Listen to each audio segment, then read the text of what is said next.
בחזרה אלינו, פטנט ישראלי חדש, נסיעה על פסי האטה, במפרים, תייצר חשמל.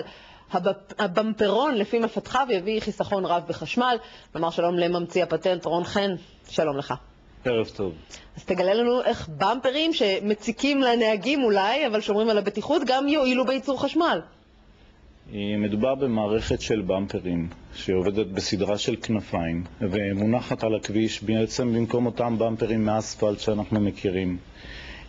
אנחנו רואים כאן דגם, בעצם כל מכונית שתיסע ותדרוך את הבמפר הזה פשוט ירד כלפי מטה, ובעצם הירידה האנכית כלפי מטה תיצור סיבוב מטען שייצר בעצם חשמל. זאת אומרת, by the way, once נסע מכונית על הכביש ועברו 1,000 מכוניות, אז אנחנו יכולים לקבל כאן בעצם איזושהי אנרגיה, כמות של אנרגיה.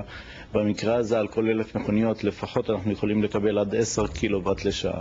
אבל אותה מכונית שלוחצת על הבמפר ומייצרת חשמל, זה אנרגיה שיכולה להיאגר, כי נניח ביום נוסעות יותר מכוניות, אבל אני צריכה את החשמל בלילה. נכון. מאחר ובעצם אנחנו מדברים על ניצול של החוק המערבי שאומר שיצרן פרטי שמייצר חשמל ירוק, מחויבת אותה רשות, אותה מדינה, אותה ממשלה, לרכוש ממנו את החשמל. זהו חוק. אגב, בישראל הוא נכנס רק ב-2004. זה אומר שבעצם כל ייצור החשמל אינו צורך צבירה. זה אומר שכל החשמל בעצם עולה אל רשת חברת החשמל.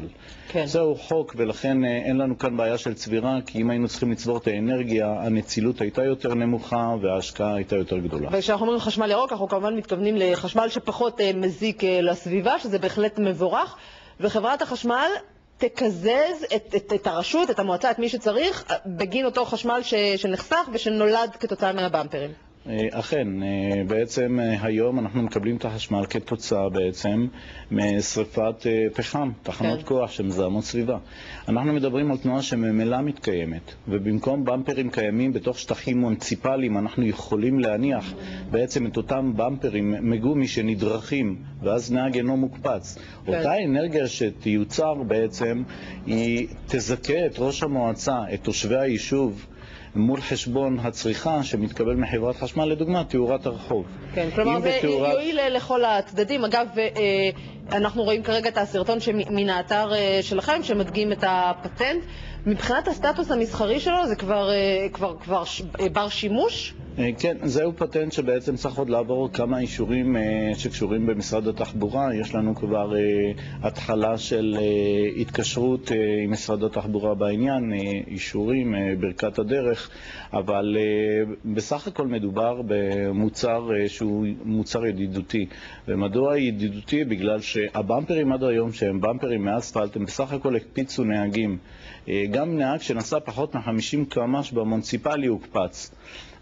במקרה הזה, אדם שייסע לפחות עד 50 קמ"ש לא יוקפץ, הוא יהיה יותר יצרני לסביבה, יותר ידידותי, הוא ייצר חשמל, הוא לא יוקפץ יותר ולא נצטרך להרגיש את כל הדברים שהרגשנו עד היום. אך מאידך, אם הוא יהיה עבריין שיעבור בעצם את התנועה, את המהירות המותרת, אז הבמפר יתנהג אליו בעצם כמו במפר לכל דבר. אני מניחה אבל שהבמפרים הללו יקרים יותר מהבטון המוכר לנו. כמובן, יש פה טכנולוגיה, אין ספק, אבל בסך הכולל, בעלות הכוללת בסופו של יום, אנחנו מקבלים מוצר, גם מוצר של אנרגיה ירוקה, אבל גם החזר השקעה מהיר, תוך זמן קצר, שבעצם אנחנו עונים על הדרישה של צריכה מול ייצור בכל מדינה ומדינה בעולם. יש כבר עניין, התעניינות מבחינת עיריות מסוימות? יש תגובה בארץ, יש תגובה בעולם כולו. אנשים פונים אלינו, קיימת חברה בשביל כך שהיא יושבת בפארק מתן בחיפה, אינובייטיב פטנטים בעם, שהיא בעצם מטפלת בהרבה מאוד פרויקטים, בין השאר בבמפרון, שהוא ספינת הדגל של החברה. זאת אומרת, זה עניין של כמה חודשים עד שאנחנו נתחיל לראות אותו בכבישים הסמוכים למקום מגורינו? אנחנו בימים אלה סיימנו התקשרות עם חברה ששמה הוא אינרוב, זו חברה אסטרטגית, שבעצם אמורה לפתח, לייצר, להעמיד את האב טיפוס הראשון ולשווק אותו בעולם. כן. זה לוקח כחצי שנה, 9 חודשים כדי לראות את הפרוטוטייפ הראשון בעולם. רון חן, תודה, בהצלחה. תודה רבה לכם.